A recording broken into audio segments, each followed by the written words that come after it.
Takže čau, já jsem Smart TV a vítám vás u dnešního let's playe neboli zalagovaných her do druhého dílu a dnes si zahrajeme Gravity Guy. Už jsem do hodně daleko,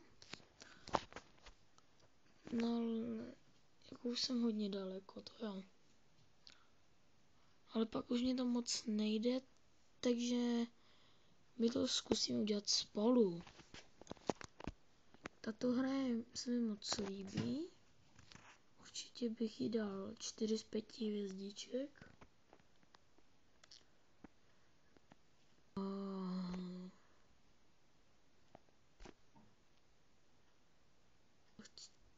Už chci, jako aby se to načetlo. Doufám, že se nám to načte.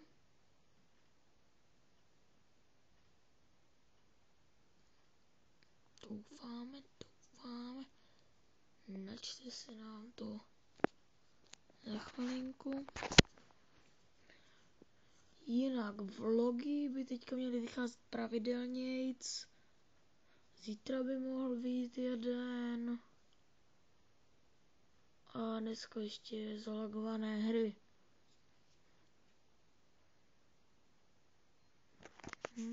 Tak no.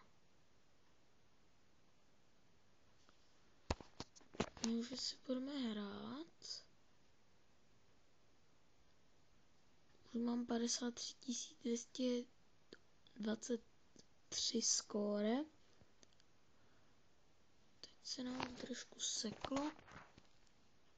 A my válíme. No, jsme spadli hned na začátku. Je menší Trolindo. A tady už to fakt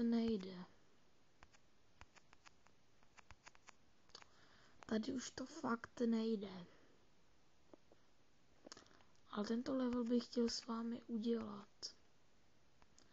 Tak jinak tuto hru určitě stahujte na obchod Play. Je to fakt dobrá hra, fakt doporučuji.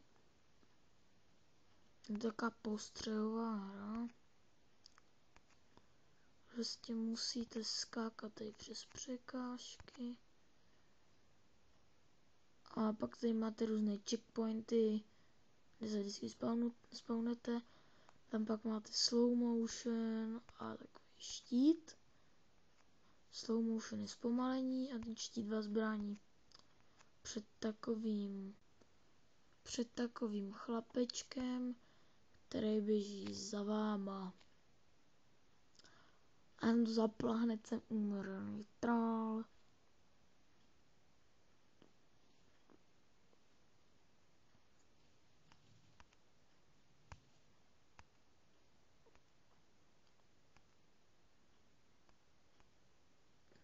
Ale bych to asi pro tento díl ukončil. Vím, že toho nebylo moc. Pokud se vám to líbilo, dejte palec nahoru. Pokud ne, tak palec dolů. A do komentářů mi napište, co bych měl zlepšit a já se to pokusím zlepšit. Takže díky za zhlédnutí, pokud se vám to líbilo. Dejte věci, co jsem řekl a zdar.